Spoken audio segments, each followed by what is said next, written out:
Hello friends, welcome. मेरा नाम है अक्षय और आज हम बात करेंगे इक्विवेलेंस रिलेशन के बारे में।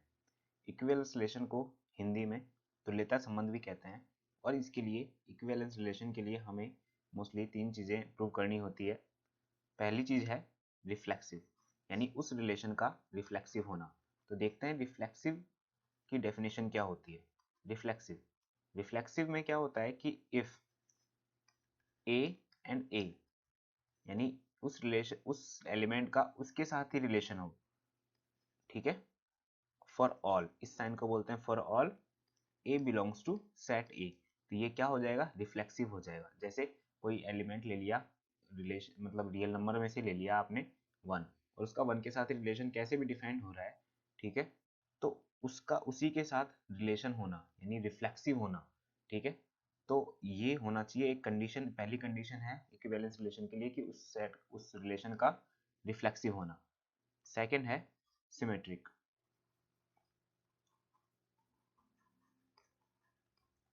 सिमेट्रिक रिफ्लेक्सिव को वैसे तो हम सतुल्यता संबंध भी, सतुल्य भी बोलते हैं, ठीक है। सिमेट्रिक यानी सममित, ठीक है। If a1 a2 belongs to r, यानी a1 का a2 के साथ रिलेशन हो, implies दैट, इस साइन को बोलते हैं implies दैट, ठीक है, a2 का a1 के साथ भी हो, ठीक है। And for all a1 a2 belongs to r, sorry a, ठीक है, सेट है। यानी कि सिमेट्रिक कब होगा, जब a1 का a2 के साथ रिलेशन होगा एंड a2 का वापस a1 के साथ रिलेशन होगा। तो और a1 a2 कहाँ से बिलोंग होने चाहिए, सेट a से।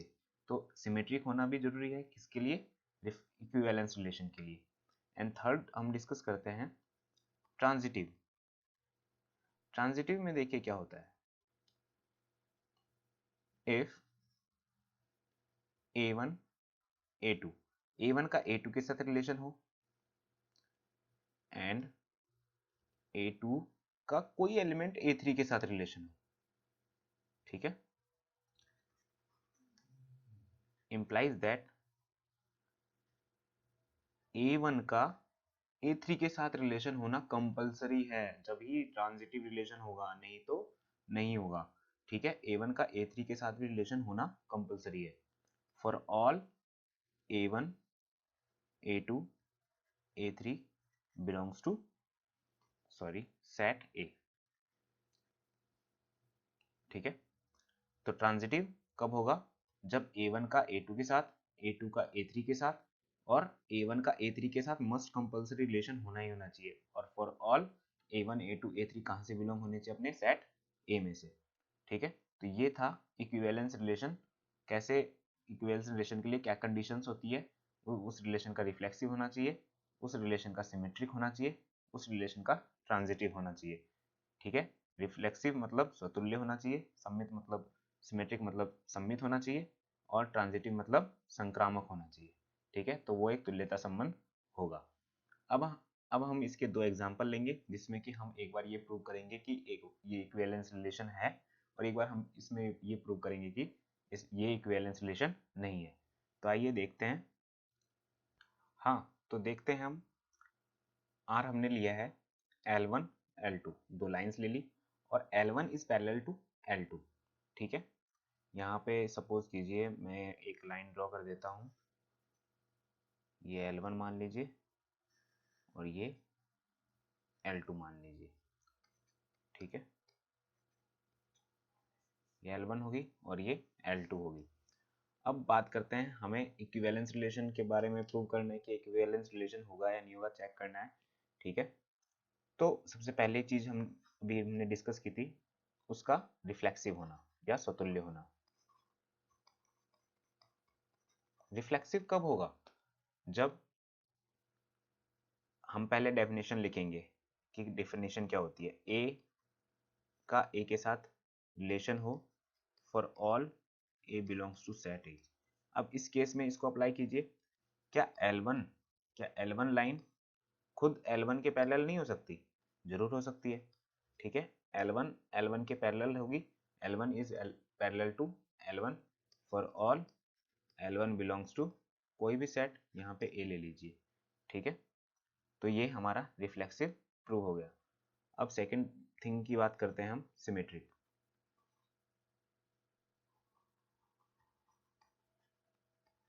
सिमेट्रिक में सबसे पहले डेफिनेशन लिखिए। करने का मेथड यही होगा कि A1 A2 belongs to R implies that A2 A1 belongs to R for all A1 A2 belongs to set A, ठीक है। अब यहाँ पे हम इसी इसी इसका एग्जांपल लेते हैं, जैसे L1 L2। तो इसका मतलब क्या हुआ कि L1 is parallel to L2। तो देखिए यहाँ पे भी देख रहे हैं आप कि L1 पैरेलल है किसके, L2 के, ठीक है। तो क्या ये इम्प्लाइज नहीं हो रहा कि L2 is also parallel to L1 और बिलोंग्स टू रिलेशन। इस रिलेशन को ये प्रूव कर रहा है कि L2 भी L1 के पैरेलल है, जैसे L1 L2 के पैरेलल है और L2 L1 के पैरेलल है। For all L1 L2 belongs to set A. अब हम थर्ड कंडीशन लगाएंगे, वो है ट्रांजिटिव की, ट्रांजिटिव या संक्रामक की, ठीक है। सबसे पहले आप डेफिनेशन लिख लीजिएगा, जैसे A1 A2 का R में बिलोंग्स होना, ठीक है, एंड A2 A3 का वापस से R के अंदर बिलोंग्स होना, ठीक है, और A1 A3 का कंपल्सरी R में रिलेशन हो for all A1 A2 A3 belongs to set A। अब हम बात करते हैं, जैसे सपोज कीजिए यहाँ पे L1 किसके पैरेलल है, L1 L2 के पैरेलल है, तो L1 belongs to set R, ठीक है। अब हम यहाँ पे थर्ड लाइन और ले लेंगे, जैसे थर्ड लाइन और ले लीजिए। अब इससे देखिए क्या हो जाएगा। अब L2 L3, क्या L2 L3 के पैरेलल है? जी हाँ, बिल्कुल है, L2 L3 के पैरेलल है। तो क्या हम इन दोनों से ये कह सकते हैं कि L1 L3 एक दूसरे के पैरेलल है? देखिए आप यहाँ पे लाइंस देखिए, L1 एंड L3। जी हाँ, बिल्कुल हम ये कह सकते हैं क्या कि L1 L3 पैरेलल है। तो ये हमारा ये रिलेशन क्या हो रहा है, यहाँ पे प्रूव हो रहा है, ठीक है।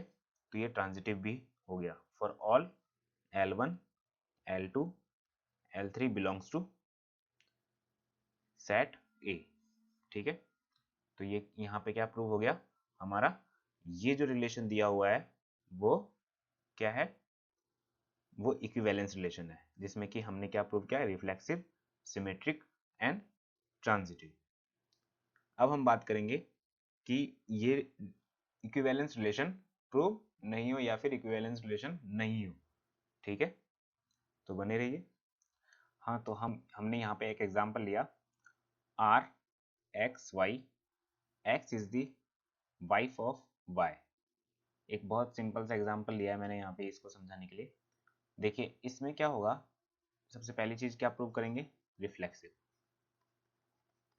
देखते हैं, आइए चेक करते हैं रिफ्लेक्सिव होगा या नहीं होगा। तो रिफ्लेक्सिव में क्या होना चाहिए, उस एलिमेंट का उसी के साथ रिलेशन होना चाहिए। तो एक्स का एक्स के साथ रिलेशन बिलोंग्स टू आर होना चाहिए। तो अब वापस से इस सेंटेंस को वापस से पढ़िए, क्या x is the wife of x होगा? क्या ये खुद की पत्नी होगी? नहीं ना। तो ये it is not belongs to R, तो ये क्या नहीं होगा, रिफ्लेक्सिव नहीं होगा, ठीक है। For all X belongs to set A, ठीक है। अब बात करते हैं सेकंड थिंग की, जो है सिमेट्रिक या सममित, ठीक है।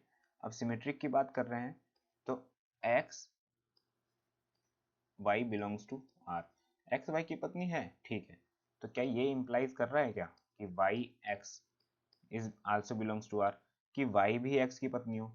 सोच के देखिए, जब X is the wife of Y होगी तो Y is the wife of X कैसे हो सकती है? ठीक है, तो ये रिलेशन नहीं बिलोंग्स करेगा, तो ये क्या है, सिमेट्रिक नहीं है। ठीक है, for all X Y is belongs to set A, तो ये सिमेट्रिक नहीं हुआ। अब थर्ड की बात करते हैं हम, वो है ट्रांजिटिव या संक्रामक। तो उसमें क्या होगा, जैसे हम तीन एलिमेंट्स ले लेते हैं एक्स वाई एंड जेड।